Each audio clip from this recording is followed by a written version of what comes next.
Halo, aku Rifki dari Akuntansi Sektor Publik Angkatan 2020.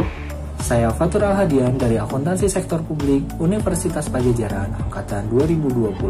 Kenalin, aku Anggiana Nazwa dari Akuntansi Sektor Publik Angkatan 2020. Kita dari kelompok 3 akan memaparkan mengenai prioritas Ditjen Cipta Karya PUPR.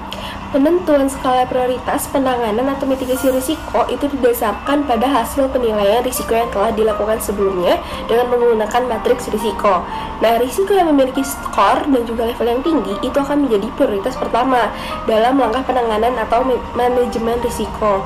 Begitu pula sebaliknya, untuk risiko yang memiliki skor dan juga level yang rendah, maka akan menjadi prioritas terakhir dalam penanganan risikonya.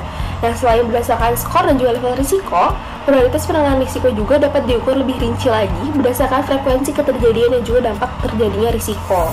Nah, jenis risiko yang memiliki frekuensi keterjadian tinggi dan juga berdampak yang signifikan itu akan lebih diprioritaskan dibanding dengan risiko yang frekuensi keterjadiannya pasif meskipun memiliki dampak yang sama.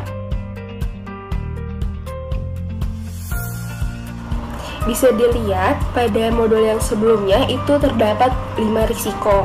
Nah, risiko yang paling diprioritaskan itu adalah dari risiko yang pertama karena memiliki level dampak yang signifikan dan juga level kemungkinannya itu yang hampir pasti terjadi.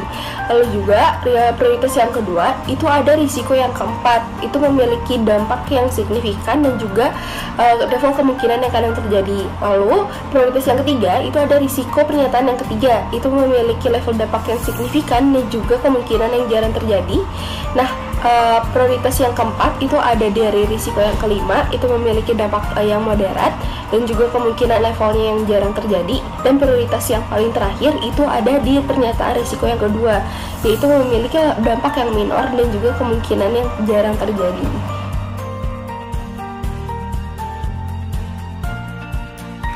Oke, selanjutnya mengenai rincian level resiko.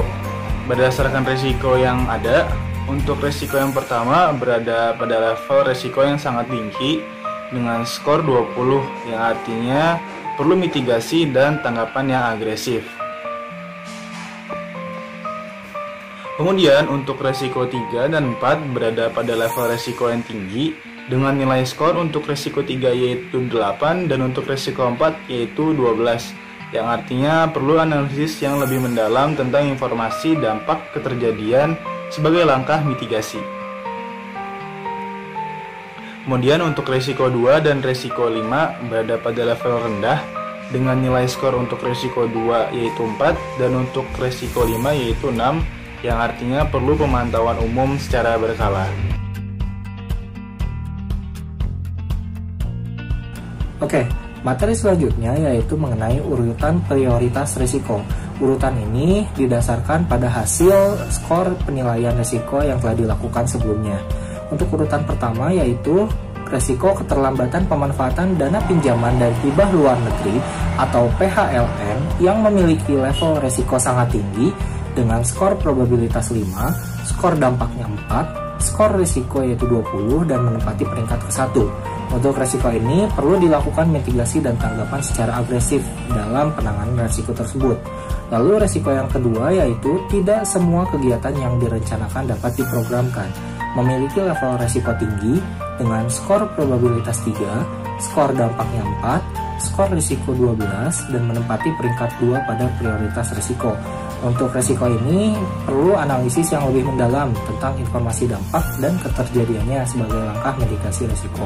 Risiko yang ketiga ada anggaran tidak tersedia untuk program prioritas bidang pengembangan sistem penyediaan air dan pengembangan penyihatan lingkungan permukiman.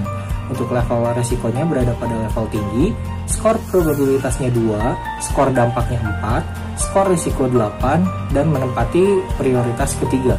Untuk risiko ini sama, perlu analisis yang lebih mendalam tentang informasi dampak dan keterjadiannya sebagai langkah mitigasi. Lalu untuk resiko yang keempat yaitu data tidak handal. Level resikonya rendah dan memiliki skor probabilitas 3, skor dampak 2, dan skor risiko 6, menempati peringkat prioritas keempat. Untuk resiko ini hanya perlu pemantauan umum secara berkala. Lalu resiko yang terakhir ada tingkat kompetensi SDM dalam mendukung DITK-IP belum sesuai dengan kebutuhan. Level resikonya berada pada level rendah, skor probabilitasnya 2, skor dampaknya 2, skor risiko 4, dan menempati prioritas kelima.